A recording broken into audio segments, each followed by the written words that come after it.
قال الإمام البخاري رحمه الله تعالى حدثني يحيى بن بكير قال حدثني الليث عن عقيل عن ابن شهاب عن سالم بن عبد الله بن عمر عن ابن عمر رضي الله عنه قال قال رسول الله صلى الله عليه وسلم إذا رأيتموه فصوموا وإذا رأيتموه فأفطروا فإن غم عليكم فاغفروا له.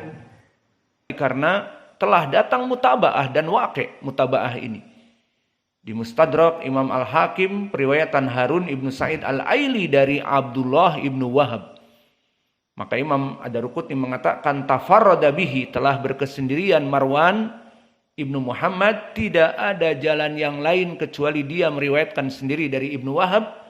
Maka kita katakan fihi nadhar, karena Harun ibnu Sa'id Al-Aili pun telah menjadi mutaba'ah dalam periwayatan Abdullah ibnu Wahab. Dan Harun di sini thiqah, selesai. Tidak ada masalah. Tidak ada membantah Ad-Daruqutni dan sebagainya. Laisa hakadha. Kalau kalian terkungkung dengan ucapan-ucapan mereka yang memang tidak mempunyai ilmu membahas hadis, maka kalian akan diam dari kesalahan para ulama. Dan begitulah orang-orang yang belajar mentahqiq masalah fikih pun berbeda. Misalnya permasalahan sekarang, ada dua pendapat. Pendapat yang pertama madhabnya para tabi'in, pendapat kedua madhabnya para sahabat dan itba' tabi'in. Pendapat Umar dan anaknya Ibnu Umar dan Ali, dan itu yang rajih. Maka kita menyelisihi dari para ulama yang besar di pendapat yang pertama seperti Imam Malik, Al-Auza'i, Atha dan Umar ibn Abdul Aziz. Maka jangan nanti Atha ibnu Abi Rabah dilawan. Imam Malik tidak disetujui pendapatnya. Maka kita katakan ikhtilaf dari para ulama ya seperti itu. Suatu hari kita mengikuti pendapat Imam Malik, di hari yang akan datang di permasalahan yang lain kita justru merojehkan ucapan selain Imam Malik. Maka seperti itulah dalam permasalahan fikih. Jadi please, bagi orang-orang yang hanya sekedar misalnya mampu menerjemahkan, jangan lalu ekstrim. Ditaklik pendapat Ad-Daruqutni. Ditaklik pendapat Imam Al-Hakim. Dan seperti itu. Coba antum lihat kepada kitab Al-Albani rahimahullah. Dan kitab muhadithin yang lain Syekhuna Muqbil. Banyak istidrakat. Berkata Syekh Al-Albani bahwa Imam Al-Hakim demikian berkata. Maka ucapannya fihi nadhar. Maka sama seperti itu. Begitupun Syekh kami Muqbil mempunyai kitab khusus Tatabbu Auham Al-Hakim, yang mana dia memeriksa wahamnya Imam Hakim. Maka Imam Hakim imam besar di zamannya. Namun jika salah ya diterangkan. Dan itu adalah amanah ilmiah. Tidak diam di saat para ulama salah. Tidak diam di saat para ulama waham. Dipikirnya di sanad si fulan padahal bukan si fulan, biasa. Tidak sedikit-sedikit Daruqutni dilawan. Atau misalnya Syekh Al-Albani mensahihkan, kita mendoifkan, Al-Albani dilawan. Permasalahan bukan taklid, barakallahu fikum. Permasalahan ilmiah. Lihat kepada ucapan dan bukti dan dalil. Selesai.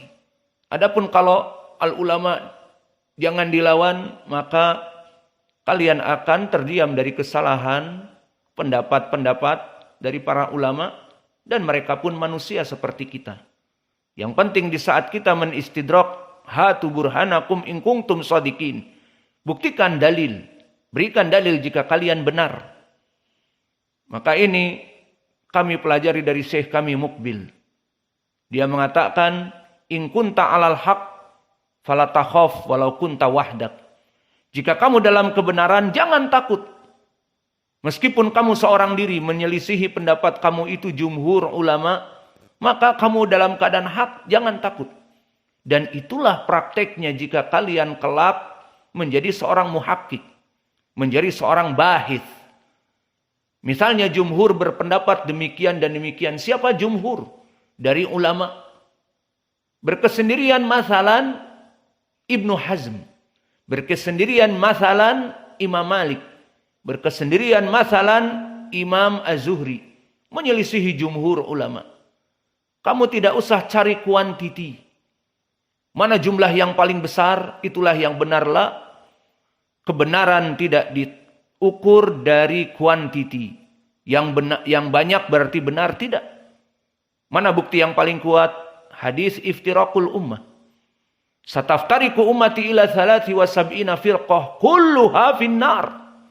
Kalau hanya mengandalkan banyak, maka justru yang banyak itu 72 di api neraka. Ila wahidah, hanya satu yang selamat.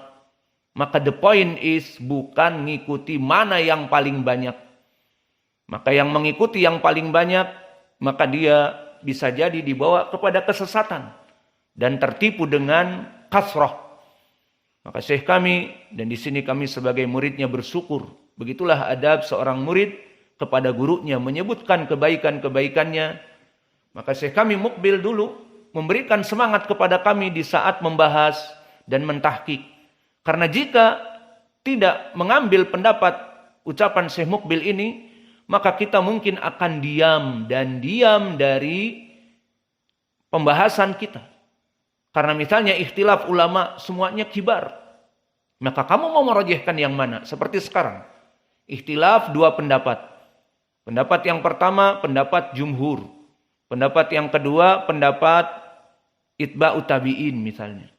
Maka kamu memilih ucapan itba'ut tabi'in, namun ada padanya dalil yang kuat, pegang itu. Maka Syekh kami mengatakan, jika kamu yakini di dalam keadaan pendapat ini kamu dalam keadaan hak, dalilnya sahih, dari hadis-hadis yang sahih, dan kamu menyelisihi jumhur, maka jangan takut. Meskipun kamu sendirian, meskipun kamu sedikit, selama pendalilan kamu kuat, maka jangan takut. Kembali kepada permasalahan. Sengaja saya sebutkan seperti ini, agar nantinya yang belajar kepada kita tidak alergi di saat kita mengatakan Imam Al-Albani mensahihkan dan kita mendhaifkan. Misalnya. Atau seperti sekarang Imam Ad-Daruqutni mengatakan berkesendirian periwayatan Marwan dari Ibnu Wahab. Kita katakan di sini fihi nadhar. Ucapan ini butuh kepada dirujuk kembali karena telah datang Imam Al-Hakim meriwayatkan dari Harun Ibnu Sa'id Al-Aili mutaba'ah dari Abdullah Ibnu Wahab. Dan kitab Maujud Al-Mustadrak bisa dilihatkan sekarang nih buktinya. Maka latihan seperti ini, namun awas. Jangan lancang juga kebablasan. Oh, sudah dilatih nih untuk meneliti dan membahas. Kalau ada ucapan ulama yang salah, ya tidak apa-apa dibenarkan. Kebablasan. Akhirnya meremehkan segala ulama, meremehkan semua ulama kecuali dirinya yang paling benar. Ini pun penyakit dari tulabul ilm. Maka i'dilu huwa aqrabu littaqwa. Berbuat adillah. Kalian ini siapa? Tahu diri. Namun jika ada dari ucapan ulama yang salah, maka jangan diikuti dan ditambih dengan adab. Maka kami belajar bersama Syekh kami Mukbil, kami dapati dari beberapa ikhwah gulu. Seperti gulu kepada perendahan Syekh Al-Albani. Maka mereka merendahkan Syekh Al-Albani, tahqiqannya demikian dan demikian, banyak salahnya, tidak seperti Syekh kami Mukbil, sampai melecehkan. Dan ini banyak. Karena gulu tadi, kebablasan. Maka kita harus insaf dalam permasalahan ini. Maka kita menistidrak imam-imam sebelum kita, boleh dengan dalil dan penuh adab. Disebutkan bahwa dia adalah imam muhaddis di zamannya, namun ucapan ini fihi nadhar, butuh kepada tinjauan kembali karena ini buktinya. Selesai. Tanpa harus merendahkan, dia memang selalu seperti itu. Tahkikannya memang mentah dan bla bla bla, menyebutkan tentang sifat-sifat dia yang tidak berhubungan dengan hadis karena dia begini, karena dia begitu. Maka di sini kebablasan dan merasa dirinya saja yang benar, itu pun merasa number one, maka jangan kebablasan seperti itu. Al-Khulasah, ini perkara yang penting. Maka kita di sini dalam keadaan memeriksa hadis, membahas hadis, tahqiq hadis. Maka Imam Ad-Daruqutni di dalam sunannya mengatakan tafarrada bihi Marwan ibnu Muhammad dari Ibnu Wahab. Maka di sini butuh ditinjau kembali. Lihat ucapannya sopan, fihi nadhar. Kenapa langsung diberikan bukti? Karena di Mustadrak Al-Hakim ternyata ada jalan lain, tidak berkesendirian. Ibnu Wahab ataupun Marwan ibnu Muhammad dalam periwayatannya kepada Ibnu Wahab telah datang Harun ibnu Sa'id al-Aili. Kesimpulannya hadis ini sahih. Barakallahu fikum. Dan wajah pendalilannya wadih. Ibnu Umar melihat hilal bersama manusia yang lain.